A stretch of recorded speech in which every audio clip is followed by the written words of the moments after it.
Welcome to History for Sleep. This channel is where we explore the ancient world calmly, thoughtfully, and honestly. Not rushing, not dramatizing, but letting the past speak for itself. If you enjoy learning while you relax, consider subscribing and leave a comment, letting me know what ancient belief or civilization you'd like to explore next. Your suggestions shape future episodes. Tonight, we are answering a question that appears in nearly every ancient civilization on Earth. Why did ancient people believe sleep was a journey to the other world? This belief was not symbolic. It was not poetic. It was literal. Across cultures that never contacted one another, Egypt, Mesopotamia, Greece, China, the Americas, people independently reached the same conclusion. When humans sleep, something leaves. To understand why, we must step fully into the ancient experience and remove modern assumptions. For most of human history, sleep was dangerous. There were no locked doors, no electric lights, no clocks, no medical knowledge. When someone fell asleep, they became vulnerable. They stopped responding. Their body became still. Their awareness disappeared. To ancient observers, this looked exactly like death. But there was one crucial difference. They came back, and when they returned, they spoke of places they had visited. They described landscapes they had never seen. They spoke to dead relatives. They received warnings, instructions, and knowledge. Ancient people did not separate dreams from reality. If something was experienced, it was real. If it was vivid, emotional, and consistent across people, it mattered. This is the foundation of the belief. Sleep was not rest. It was travel. In ancient Egypt, humans were believed to have multiple soul parts. One part stayed with the body. Another part, the Ba, was free to leave. Each night during sleep, the Ba traveled beyond the physical world. It moved through divine realms. It spoke with gods. It reunited with the dead. By morning, it returned. This belief shaped Egyptian burial practices, dream interpretation, and religious rituals for thousands of years. Dreams were not random images. They were reports. In Mesopotamia, sleep was viewed as a gateway. The gods did not usually speak directly to humans while awake. They spoke through dreams. Sleep placed the human mind in a liminal state, halfway between worlds. This made it receptive. Clay tablets describe dream priests who specialized in interpreting night journeys. If a king dreamed of a flood, war was coming. If a farmer dreamed of abundance, planting should begin. Dreams were actionable information because they came from elsewhere. In ancient Greece, sleep and death were brothers, Hypnos and Thanatos. One ruled temporary departure. The other ruled permanent departure. Both involved the soul leaving the body. The difference was return. This belief explains why sudden waking was feared. If the soul had not fully returned, the body could be damaged. This is why many ancient cultures discouraged waking sleepers abruptly. It wasn't superstition, it was caution. Sleep was a crossing, and crossings are dangerous. Ancient people believed the universe was layered, not separate worlds, overlapping ones. The physical world, the spiritual world, the ancestral world. Sleep thinned the barrier between them. This is why dreams often involved the dead. Ancient people did not believe the dead vanished. They believed the dead lived nearby, just unseen. Sleep allowed access. This belief also explains why dreams were often treated with more seriousness than waking thoughts. A waking thought came from the self. A dream came from elsewhere, and elsewhere was powerful. In early China, sleep was described as the soul wandering. If the soul wandered too far, illness followed. If it failed to return, death occurred. This belief influenced early medicine. Illness was sometimes treated by calling the soul back, not metaphorically. Literally, shamans would speak to the sleeping person's soul, guiding it home. This belief also explains nightmares. Nightmares were not bad dreams. They were dangerous journeys. Encounters with hostile forces. Warnings. Many cultures believed nightmares occurred when the soul was attacked during travel. Protection rituals existed for sleep. Charms. Positioning of the body. Specific sleeping directions. These were not comfort rituals. They were safeguards. The most important question now is this: why did so many cultures reach the same conclusion? The answer lies in observation. Sleep removes awareness. Dreams create experience. Memory records it. Ancient humans observed this pattern repeatedly. A person sleeps, they disappear. They return with stories. The simplest explanation was movement. The soul went somewhere, and the consistency of dream themes reinforced this belief. Flying, falling, meeting the dead, visiting unfamiliar places. These experiences felt real, emotionally real, viscerally real. To ancient people, reality was defined by experience, not by measurement.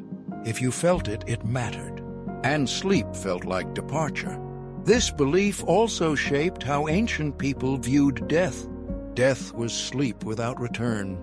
This made sleep sacred and frightening. It was a rehearsal, a nightly reminder. You could leave, and you might not come back. As ancient people reflected on sleep as a journey, they began to notice that not all dreams were the same. Some dreams faded quickly. Others stayed vivid for years. This distinction mattered deeply. Ancient cultures believed ordinary dreams came from short journeys, brief wanderings near the body. But powerful dreams came from farther away, from deeper realms, from places not meant to be visited casually. This belief explains why certain dreams were recorded, preserved, and passed down. Kings consulted dream interpreters before wars. Priests fasted and purified themselves before sleeping. Ordinary people prepared carefully for nights when guidance was needed. Sleep became intentional. You did not simply fall asleep. You entered.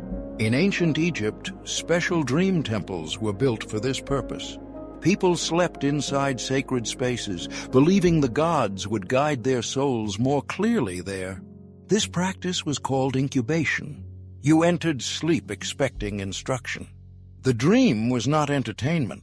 It was communication. In ancient Greece, the god Asclepius healed through sleep. The sick slept in temples, believing their soul would meet the god and return with healing knowledge. If a patient dreamed of water, rest was prescribed. If they dreamed of cutting, surgery followed. These were not metaphors. These were instructions delivered during travel. In Mesopotamia, dream interpretation was treated as a science. Thousands of clay tablets cataloged dream symbols and their meanings. A dream of climbing meant success. A dream of falling meant loss. A dream of the dead meant warning. The consistency across cultures is striking. People believed sleep placed them into a neutral zone, neither alive nor dead. A threshold. Thresholds were powerful in ancient thinking. Doors. Dawn. Dusk. Birth. Death. Sleep belonged to this category. Anything that existed between states could connect worlds. This belief shaped bedtime rituals. People slept in specific positions, facing certain directions, with protective objects nearby. Some cultures believed sleeping on the back exposed the soul. Others believed sleeping alone was dangerous. Children were often watched closely during sleep. If a child twitched or cried out, it meant the soul was struggling during its journey. Lullabies were not just soothing songs. They were guides. They were instructions for the soul to return safely. This explains why lullabies exist across cultures, not to induce sleep, but to protect it. Ancient people also believed time moved differently during sleep. A short nap could contain years of experience. This reinforced the idea that the soul was not bound by physical rules while traveling. Time distortion suggested entry into another realm. This is why prophetic dreams often felt timeless. They were glimpses, not fantasies. The belief that sleep was a journey also shaped morality. If dreams came from elsewhere, they could reveal truth. People believed their true nature appeared in dreams. Guilt surfaced. Desires emerged. Fears spoke. Dreams were seen as honest. They stripped away social masks. This made them uncomfortable, but valuable. Ancient people believed ignoring dreams was dangerous, not because dreams were always literal, but because they carried information. Ignoring messages from the other world invited imbalance. This belief created a culture of attentiveness. People listened. They reflected. They acted. Sleep also explained creativity. Poems, songs, inventions. Many ancient creators credited dreams for inspiration, because inspiration did not feel self-generated. It arrived. The soul returned carrying something new. This belief gave dreams authority. They were not dismissed. They were respected. This respect explains why sleep was surrounded by caution. Loud noises were avoided. Sudden movements discouraged. Sleeping forms treated gently. You were not simply watching a resting body. You were guarding a traveler. Ancient people believed some souls traveled farther than others. Shamans, prophets, seers. These individuals were believed to navigate the other world intentionally. They trained their sleep. They controlled their journeys. This belief laid the groundwork for early mysticism. Lucid dreaming, vision quests, and trance states were seen as deliberate travel. The difference between sleep and death remained critical. Sleep allowed return. Death did not. This distinction shaped grief. When someone died, ancient people believed their nightly journeys had ended. No more return. This made death final, but not empty. The dead still existed, just elsewhere. Sleep comforted the living. Each night offered reunion. This belief softened loss. You could still meet loved ones, just not while awake. This is why dreams of the dead were deeply emotional. They were visits, and they mattered. As civilizations advanced, philosophy began questioning these ideas, but belief persisted. Even skeptics admitted sleep was mysterious. No ancient thinker fully dismissed it, because sleep resisted explanation. Even now, sleep remains partially unexplained. We understand mechanisms, but experience remains subjective, and ancient people trusted experience. As belief in sleep as a journey deepened, fear inevitably followed. If the soul could leave the body, then something else could approach it.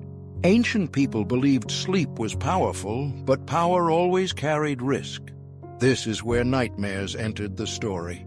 Nightmares were not seen as random fear. They were encounters. Many cultures believed nightmares happened when the soul wandered too far, entered hostile territory, or attracted attention it could not escape. A nightmare meant something had gone wrong. In Norse cultures, night spirits were believed to sit on the sleeper's chest, pressing down, stealing breath, and feeding on fear.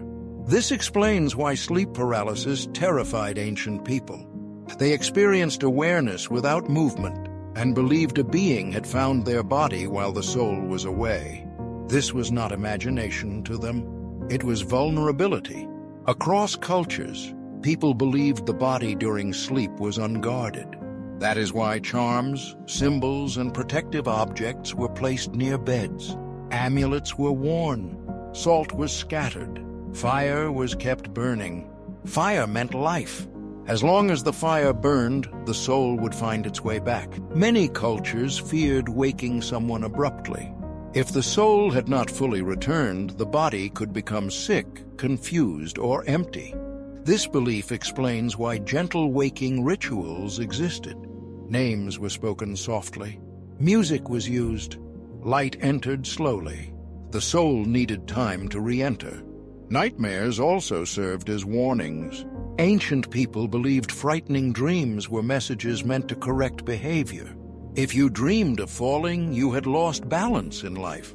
If you dreamed of being chased, you were avoiding responsibility. If you dreamed of death, transformation was required. These interpretations gave nightmares purpose.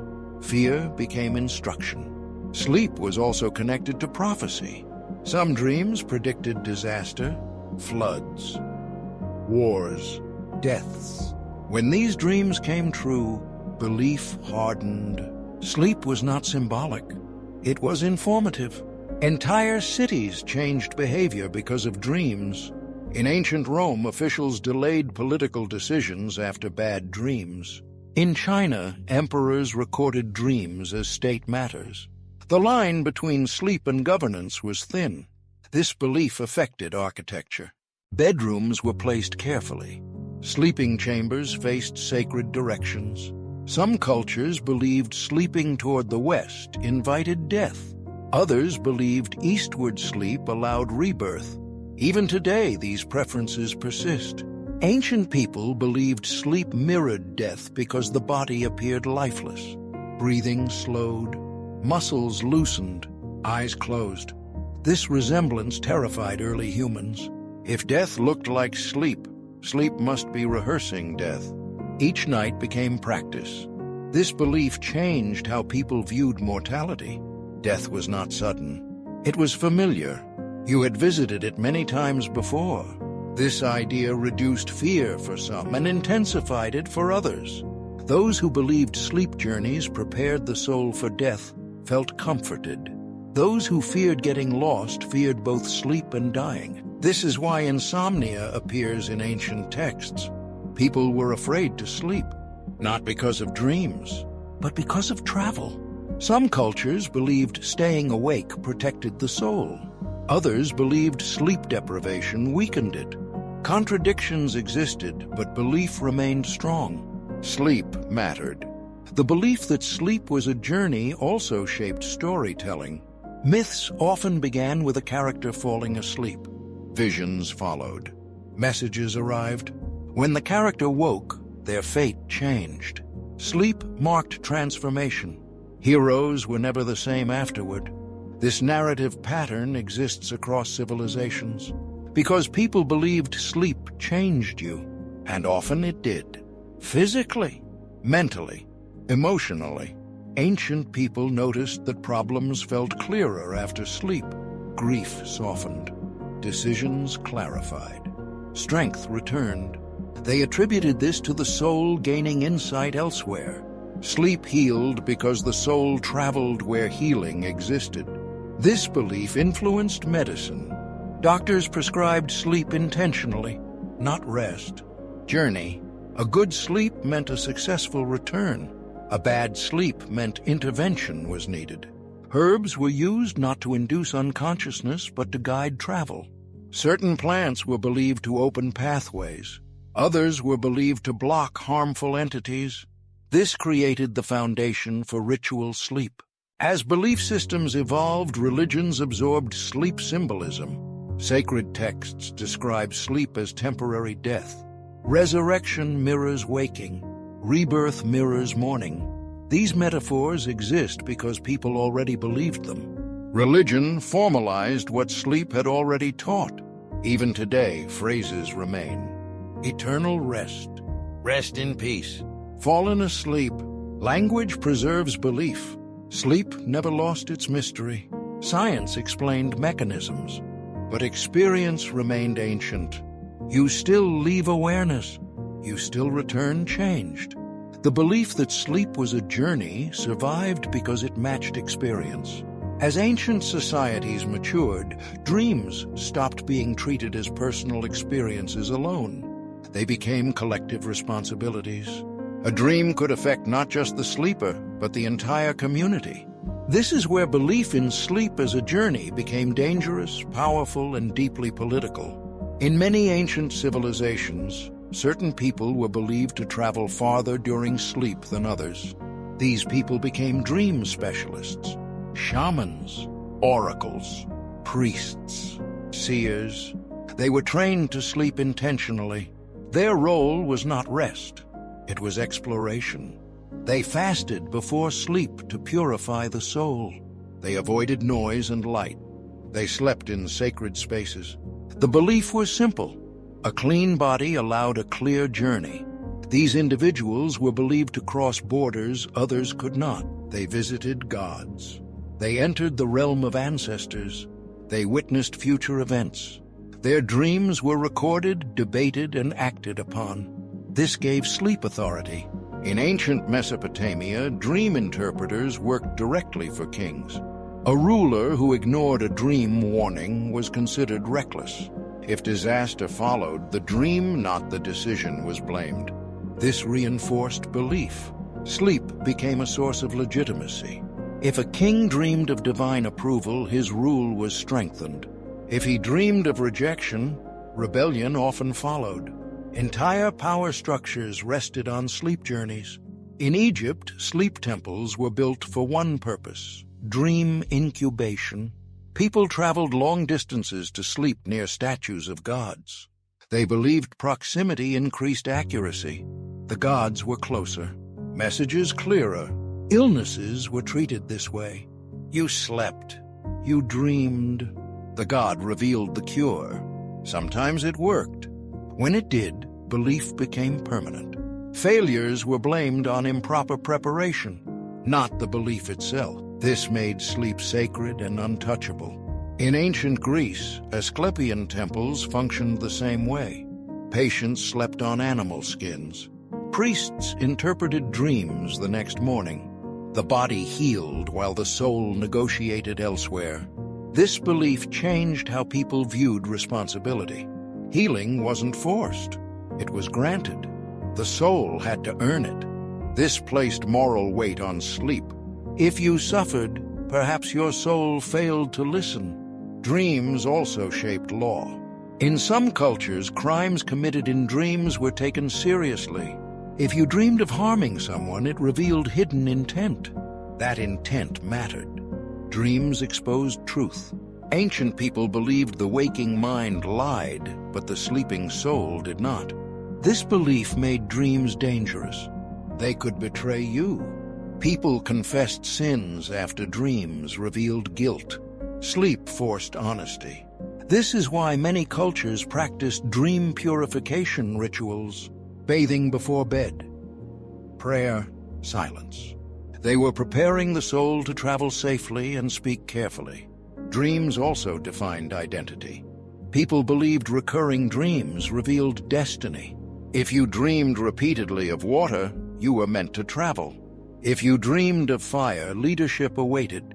If you dreamed of the dead, you were chosen as a bridge between worlds. These interpretations shaped careers. Lives followed dreams. Sleep guided fate. Children's dreams were especially important. Elders listened closely. A child's dream could predict greatness or danger. This belief created pressure. Sleep was not private. It was monitored, shared, analyzed. Ancient people believed that ignoring dreams offended the gods. Messages were being delivered. Refusal meant punishment. Floods, plagues, famine. These events reinforced belief. Disaster followed neglect, or at least it seemed to. The randomness of nature found meaning through sleep, and meaning brought comfort. Even fear felt purposeful. Over time, belief in sleep journeys softened. As writing expanded, dreams were recorded. Patterns were noticed. Not all dreams came true. Some contradicted others. This caused tension. Were dreams literal, symbolic, personal? Civilizations split. Some maintained strict interpretation. Others became skeptical. But none dismissed sleep entirely. Too much evidence remained. Dreams influenced art. Visions painted on walls. Stories carved into stone. Sleep inspired creation. Many ancient artworks depict figures asleep while gods speak. The message is consistent. Truth arrives when the body rests. The belief that sleep was a journey also affected burial practices. People were buried as if sleeping, eyes closed, hands placed gently, beds used as tombs. Death was not framed as disappearance. It was extended sleep, a longer journey. This reduced fear. If death was sleep, then sleep was practice, and practice meant familiarity. Ancient people believed dying would feel like falling asleep, then waking somewhere else.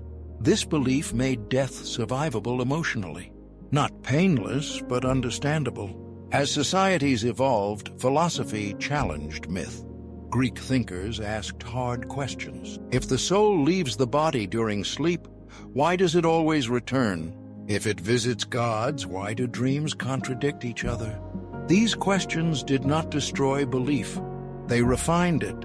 Sleep became symbolic travel, not literal, but the emotional truth remained. Something changes when you sleep. Something resets. Something organizes. Modern science confirms this, but ancient people experienced it first. Memory consolidates. Emotions regulate. Insight emerges. They explained it through journeys. We explain it through neurons. The experience is the same. That is why the belief survived thousands of years. For many ancient people, sleep was not only a journey, it was a risk. If the soul could leave the body, then something else could enter. This fear shaped how nights were lived. Darkness was not neutral. It was active. At night, the boundaries between worlds weakened. Ancient cultures across the globe believed that spirits moved more freely while humans slept. Demons, ancestors, wandering souls, forgotten gods. Sleep made the body defenseless. The soul traveled. The body stayed behind, unprotected. This is why nighttime rituals became universal. Before sleeping, people did not simply lie down, they prepared. In Mesopotamia, protective amulets were placed near the head. They were inscribed with prayers meant to guard the body while the soul traveled. In Egypt, names of protective gods were spoken aloud before sleep. Words were believed to form barriers. In ancient China, people believed the soul split during sleep. One part traveled, one part stayed. If startled awake too suddenly, the traveling soul might not return in time. This could cause illness, madness, death. This belief made gentle waking important. No shouting, no sudden movements. Children were woken slowly to protect their souls. In many cultures, sleeping positions mattered. Sleeping on the back exposed the chest. Spirits could enter. Sleeping on the side was safer. Hands were placed over the heart. Breath was guarded. Breathing itself was sacred. Breath meant life. Sleep slowed breath. That felt close to death.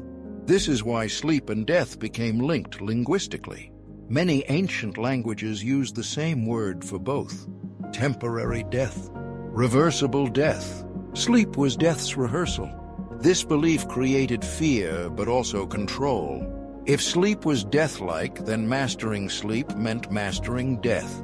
Ancient people sought ways to influence dreams. Herbs were burned. Incense was used. Music played softly. These were not for comfort. They were tools. Tools to guide the soul's journey. Certain sounds were believed to attract helpful spirits. Others repelled dangerous ones. Even today, white noise and lullabies serve a similar function. The instinct remains. Dreams were also believed to reveal the state of the soul. A peaceful dream meant a safe journey. A nightmare meant interference. Someone or something had crossed paths with the traveler. Nightmares were not dismissed. They were investigated. People asked, "What did you eat? Where did you sleep? Who was nearby?" Blame was external. The soul was attacked, not weak. This belief reduced shame. Fear was shared. Communal. Protection became collective responsibility. Families slept close together. Isolation at night was dangerous. Travelers slept in groups. Fire was kept burning. Light held power. Darkness invited movement from the other side. This is why candles became sacred. Not just light, but guardians. Many ancient households placed objects at doorways and windows. Knives, stones, symbols. These blocked entry while the soul was away. Even mirrors were covered. A mirror was a doorway. A soul could be trapped inside or replaced. The belief that sleep was a journey shaped architecture. Bedrooms were placed centrally, away from doors, protected by walls. Sleep spaces were intentional, not accidental. As belief evolved, myths formed. Stories explained what happened if the soul failed to return. Comas were understood as lost travelers, the body alive, the soul wandering. Some believed loud calling could guide the soul back. Others believed only time could. Death was when the soul chose not to return, or was prevented from doing so. This belief softened grief. The soul had gone somewhere meaningful, not vanished. Sleep also shaped morality. People believed sinful behavior attracted danger during sleep. A guilty soul traveled poorly. It wandered into hostile realms. This reinforced social rules. Morality protected you at night. Fear encouraged order. Yet despite fear, sleep was still desired. The journey offered knowledge, connection, comfort. Ancient people accepted risk for reward, just as explorers crossed oceans knowing death was possible. Sleep was exploration. Every night, this made waking a victory. Survival reinforced belief. You traveled and returned. As centuries passed, religions absorbed these ideas. Christianity reframed sleep as rest under God's protection. Islam emphasized angels guarding sleepers. Hinduism and Buddhism viewed sleep as temporary dissolution of self. Different language, same core belief. Something leaves, something returns. Modern neuroscience explains sleep cycle, REM sleep, dreaming, brain activity. But the ancient intuition remains correct. Sleep changes consciousness. You are not fully here.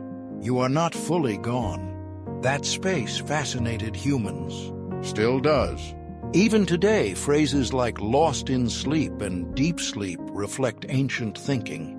We instinctively treat sleep as a place, not a state, a destination. The belief that sleep was a journey to another world was humanity's first attempt to explain consciousness leaving awareness. They did not have science. They had experience. And experience told them sleep was powerful, uncontrollable, transformative. That belief shaped thousands of years of culture, ritual, fear, comfort, and meaning. Now, before we close, it's important to answer the core question directly.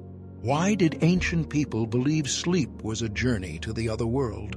Because when humans slept, they experienced movement without motion, sight without eyes, emotion without reason. They met the dead. They spoke to gods. They felt time bend. They woke changed. And without modern explanations, the most logical conclusion was this: the soul had traveled and somehow found its way back. Let's now slow the pace slightly and move through specific civilizations one by one to see how this belief took unique forms around the world while still pointing to the same underlying conclusion. In ancient Mesopotamia, sleep was feared and respected in equal measure. The Mesopotamians believed the soul left the body during sleep and traveled into a shadowy realm filled with spirits, ancestors, and wandering entities. This realm was not heaven or hell. It was unstable, dangerous, unpredictable. Dreams were considered literal experiences from this realm. A pleasant dream meant the soul encountered friendly forces. A nightmare meant it crossed paths with something hostile. This is why Mesopotamians recorded dreams obsessively. Clay tablets describing dreams have survived thousands of years. They weren't poetry. They were reports. If a man dreamed of falling, it meant his soul lost footing. If he dreamed of being chased, it meant something followed him back. Dream interpreters existed because interpretation meant survival. Ignoring a dream was like ignoring a warning sign on a dangerous road. In ancient Egypt, the journey idea became more structured. Egyptians believed the soul was made of multiple parts. One part stayed with the body. One part traveled. One part recorded memory.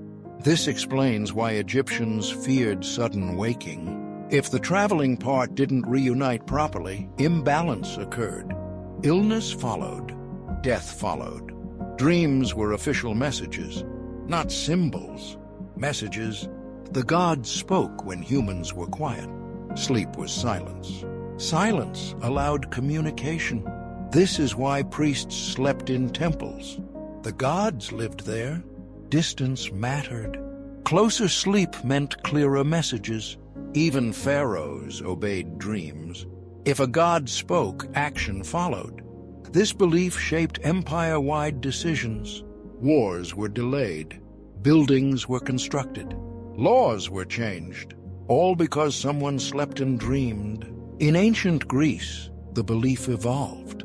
The Greeks believed sleep was a gate, a liminal space, not fully mortal, not fully divine. Hypnos, the god of sleep, was brother to Thanatos, the god of death. This relationship was not accidental. Sleep and death were siblings, one temporary, one permanent. Dreams were sent by gods, but not always clearly. This created interpretation. Symbolism was born. Dreams became puzzles. This allowed philosophy to enter sleep. Meaning mattered more than literal content. This shift marked a turning point. Sleep was still a journey, but now the path mattered more than the destination. In ancient China, the soul journey belief focused on balance. The Hun soul traveled upward during sleep. The Po soul stayed with the body. Harmony mattered. Disruption caused illness. This belief led to strict sleeping rituals. Sleeping at improper times disrupted the journey. Sleeping in improper positions confused the soul. Even direction mattered. Head facing certain ways aligned the soul's path. These practices weren't superstition. They were attempts to control something invisible but powerful. In Mesoamerica, sleep was tied to the underworld. The Maya believed dreams were messages from ancestors. The Aztecs believed dreams revealed fate. Dreams were maps. Sleep showed the future. This made sleep dangerous and valuable. Children were taught to remember dreams. Forgetting meant losing guidance. Across Africa, sleep was often communal. Isolation at night was rare. Dreams were shared in the morning. Community interpretation mattered. This prevented fear from becoming personal. The journey was shared. Protection was collective. Across indigenous cultures worldwide, sleep was never trivial. No culture treated sleep as meaningless. That alone is revealing.